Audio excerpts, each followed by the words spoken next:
This is my third time trying to figure out how to intro this video, but there is a big controversy swirling around the new Tomb Raider games. Now, I know the last time I talked about Tomb Raider was actually when the 1 through 3 remastered collection came out. I did a Is It Worth Buying, and I was pretty happy with the game overall. Now, that said, when 4 through 6 dropped, I did not actually get it right away because I wanted to wait for the physical edition of it. So I never covered that one, but in general, I was pretty happy with those remasters. Now, it was obvious that they wanted to do more with Tomb Raider, but nobody really knew, were they going to build off of the Survivor collection? What were they going to do? And then we found out about the unified timeline, right? That they were trying to kind of combine everything going forward. And Tomb Raider looked like it was going to have a fun future, but people on the internet have to ruin everything and have to complain about everything and have to think that they are the center of attention and the biggest voice in the world. Now, I know in the comments somebody's already gearing up to say, well, what about you? You're making a YouTube video. You're a YouTuber. You clearly think you know better than everyone. Look, I'm just a normal guy. I like to voice my opinions. My opinions do not need to change yours. My big problem with the way that this person we're going to talk about today conducted themselves and the way a lot of people spinning off of their narrative conducted themselves is they speak in a way where they want things to change specifically for them to the detriment of other people, even though it's not hurting them, nor is it affecting the quality of the game. And that is essentially the controversy that Lara Croft is too hot. Lara Croft in this game, well, specifically in Legacy of Atlantis, but people are saying the same thing about Catalyst as well, is too feminine, and also that it's somehow bad and backwards for game design to go this direction. Now, the person I'm going to talk about, please do not contact. I never endorse harassment of anybody. I think there's a lot of people who actually almost want harassment because it's just giving them what they want, which is free attention. We're criticizing people's opinions, okay? We're not going after harassing, doxing, things like that, anybody ever on this channel, nor do I ever condone any of you doing it. Now, this all began to boil up over on X or Twitter from a user named Stella, who was saying, woof, this new design for Lara Croft is really jarring. I joked that she looks like those anti-woke face-tuned photos of make gaming characters hot again, but I don't know if it's a joke anymore. What do you mean she's fighting for her life and has a thick set of falsies? And you could have just taken it as like a normal joke, you know, and I would have been like, oh, okay, whatever, it's just a funny joke. But they basically did go on to reaffirm this in general, talking about how they didn't like the eyeliner, talking about in general how it was okay for Wonder Woman to look that way because she's a goddess but not Lara Croft, and basically going on to reaffirm literally every single person who agreed with her, while also saying, oh, well, you know, anybody who didn't, you're the type of person I was calling out, you're the type of gamer I was calling out, it was just a joke. And it reminds me of, I say this as somebody with physical disabilities, it literally just reminds me of the meme where people are like, no, guys, I was just pretending to be retarded, don't worry about it. Like, it's very stupid to say such a dumb thing and then get upset when people get mad about it. But that's where we're at on the internet. That's just how it is. So I do have a question of the day for you in general, which is, what are your thoughts on all of this? Like, for me, and also for my wife, Jill, who I will talk about in this video too, we like femininity. You know, we like when feminine characters are feminine. Now, at the end of the day, does that make it bad when they're not? No. There's plenty of games that I enjoy where characters are not a supermodel, genuinely. Like, I'm not one of those people who will not play a game if a character is not drop dead gorgeous. What I don't like is the attacks on femininity and the attacks on the idea of beauty. You know, it seems like people have a really bad I don't know if it's a self-image issue or if they've just been conditioned to say what they perceive as the right thing. But in recent years, every time there's been some kind of game that's come out with attractive characters, it's always called gooner bait. It's always talked down at. The people who enjoy it are always talked down at. That's the problem I have with these attitudes, is it's always this attitude of this thing needs to change for me, and if you enjoy it, you're a moron, you're a gooner, you're a virgin, you're a whatever.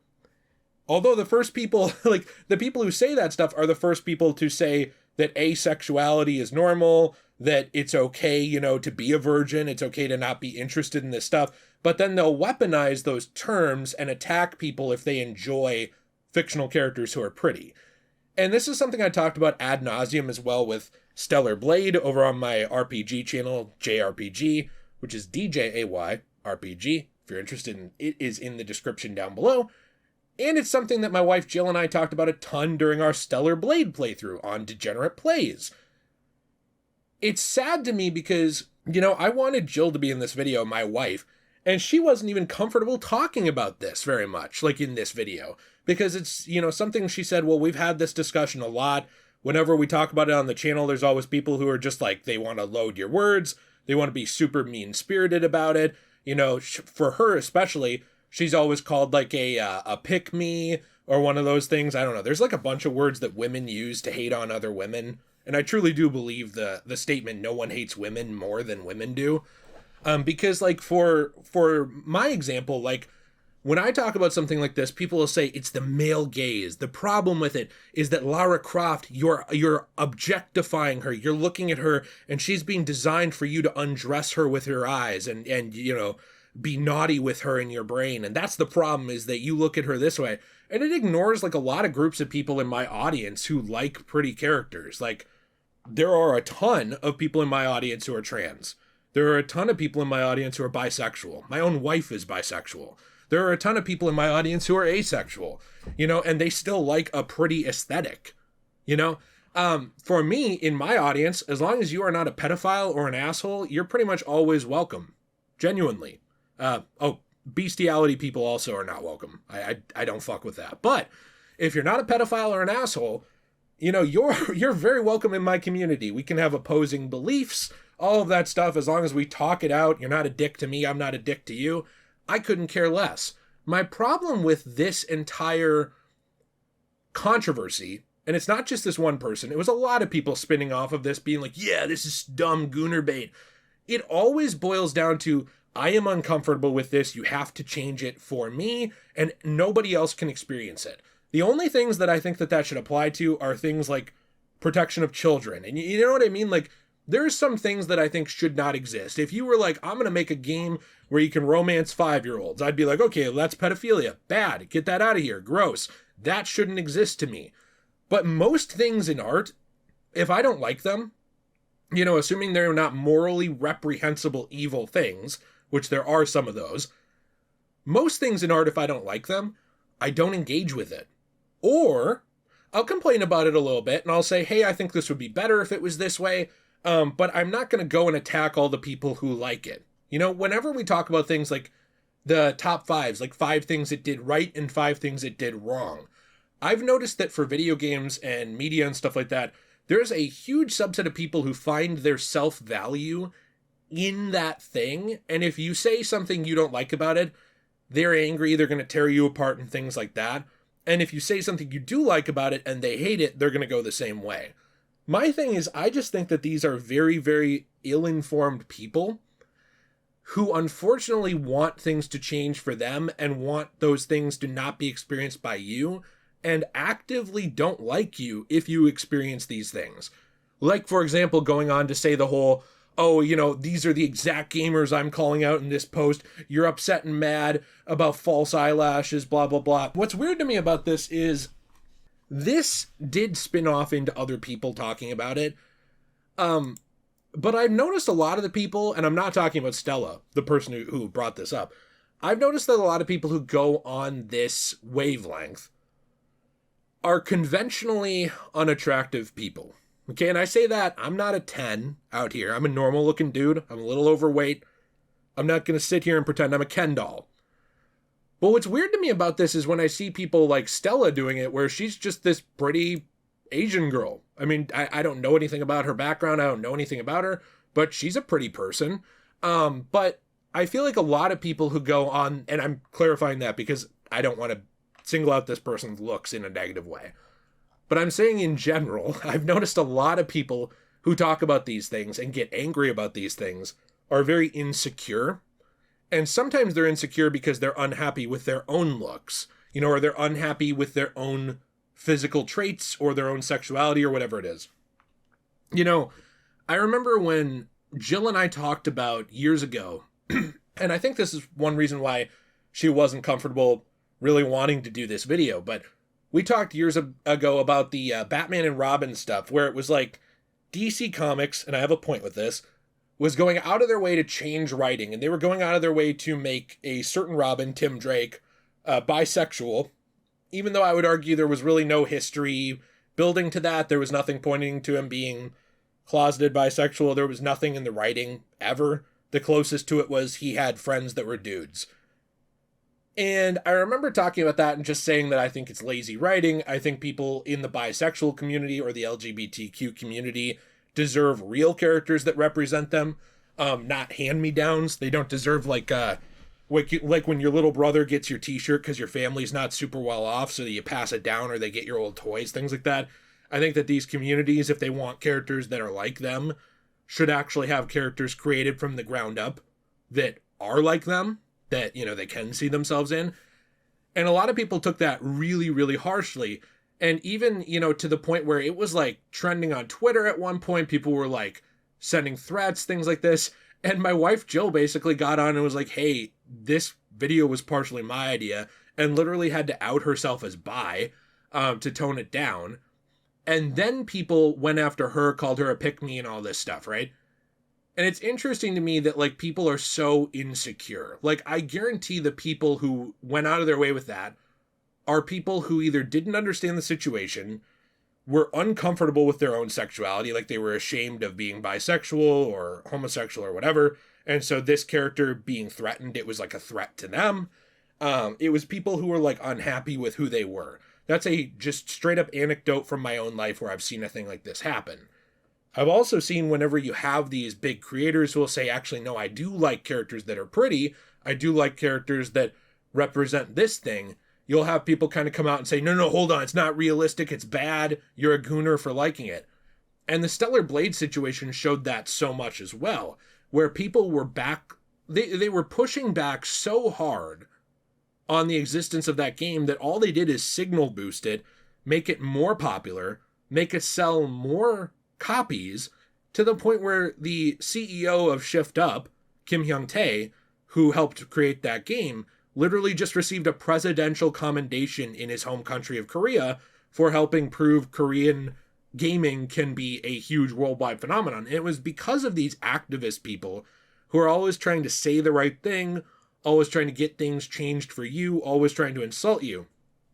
But their morals are always kind of like Two-Face from Batman, where it's like a flip of the coin what they're going to align themselves with. Some days it's okay to be beautiful. It's great if real people are beautiful. You know, you should celebrate that thing. A woman's femininity or body or whatever, those things are for her. Free the nipple, all that stuff, right? But if anybody enjoys it on the other side, like anybody is a straight man who likes those characters, or it seems like those characters might have been designed to appeal to that group, then it's bad. Then it's this, then it's that. And they ignore, like I said, the bisexual women. They ignore, you know, the LGBT groups. They ignore everybody else who likes these designs too, because they need to push their narrative, basically that the character is bad because they're pretty. And that's really what this controversy is to me, is it's a lot of insecure people on Twitter, it's a lot of insecure people on YouTube, all that stuff, who are just freaking out because the character is pretty. And sometimes it's because they're upset with their own looks. Sometimes it's because they feel that they have had to measure up to a certain standard their whole life. It's not fair that this fictional character is able to just look like a model when they have to put tons of effort into it. I get that there are a lot of, like, societal body expectations on women that are unfair. You know, that's something that I think if you get married, if you're a guy, I will say, like, maybe you've never had to deal with those specific ones. You've had to deal with other ones, but you've never had to deal with those ones. You start to notice, like, you start to notice for me, like, when it's like, oh, women's underwear is ridiculously expensive. Oh, wow, you know, women really care about this makeup stuff. This is really important to them. Oh, wow, you know, like, there's all of these beauty products. Oh, feminine hygiene products are ridiculous. You start to notice these unfair expectations. Like, that's something I really started to notice, especially, you know, when I was getting into more serious relationships, when I finally got married, things like that. No one's arguing those are not things. However, this is a game. It is okay for the character to be pretty. It is okay for you to not play it if you don't like that aspect of it. It is okay for it to exist even if you don't like it. It is okay to say you don't like it. But the problem is when you want the thing to change and you want everybody else to not experience that thing, and maybe I'm conflating the Stellar Blade situation a little bit with this, but this is the second time in recent history that I've seen this happen with a high-profile game, and I personally am tired of it. I'm sad that it's gotten to the point where even people like my wife don't feel comfortable talking on these things because they just know other women will attack them. I'm sad that there's so many male feminists who are not actual feminists, they're just creeps who literally are just DTF, so they're trying to say the right things to get women to like them. I'm very tired of how insecure people are. You know, when I see Chris Hemsworth's glistening, glorious, beautiful body up on the Marvel screen, and they rip his clothes off in Love and Thunder, and you see his ass, I'm not like, no, I don't have an ass that looks like that. I'm not muscular. Oh, no. I don't even do that. I just go, oh yeah, he's a handsome dude. That's it. I'm not insecure about my sexuality. I'm not insecure about my looks. I don't give a fuck. And I wish more people had that mentality. I think it is actually a lot more healthy than getting so bent out of shape over small things like this that you feel the need to try to find the right thing to say. I find it kind of pathetic. I'm interested to hear your thoughts down below. This was a rant. If you enjoyed it, leave a like, subscribe. I appreciate you very much. Lots of stuff going on here. If you want to support the channel, all the normal ways, we have Patreon, channel memberships, all that stuff. Fortnite code. Look, you're welcome in my audience no matter who you are, even if you disagree with me. Like I said, as long as you're not those specific things we mentioned before. But in general, I just find all this division and all of the you can't have this, I don't like this, you can't have this mentality stupid. Yeah. Have a good one. Have a fantastic day. As always, everyone, stay shway.